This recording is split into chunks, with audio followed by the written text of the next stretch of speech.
After 4 U.S. Green Berets were killed in Niger, there was a lot of this. There are a lot of questions right now about what really happened in Niger and why we were there.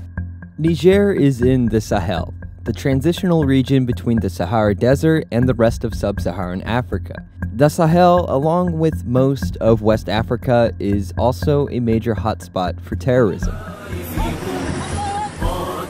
The reason why we're in West Africa is it's because of the area of concentration of ISIS and Al-Qaeda. The U.S. is in the region because it wants to prevent terrorist groups like Al-Qaeda or Boko Haram from creating safe havens. That translates to advise and assist missions, training exercises, and building drone bases. I think the terrorism threat in Africa is evolving. It's evolved over the last 10 years. It will continue to evolve, and the trend suggests perhaps expand to other parts of the continent.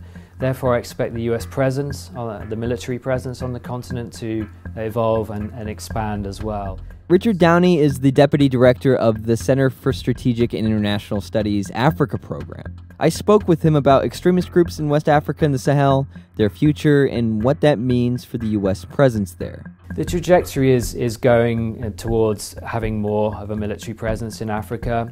One thing I would say is partly that's because there's not much of a US presence in other areas in Africa. The current administration has not shown much of a flicker of interest in the African continent.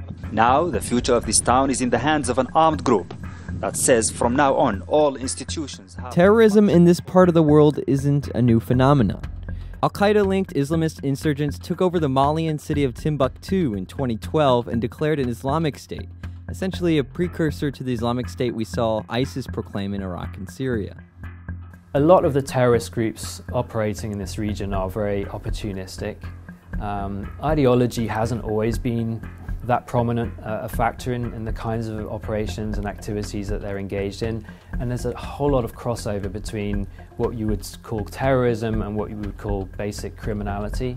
According to Downey, solving the region's terrorism problem is going to take a lot more than bombs and bullets. You know, the US does need to invest in its diplomatic assets, its development assets in the region, if they're really going to get a grip for this problem.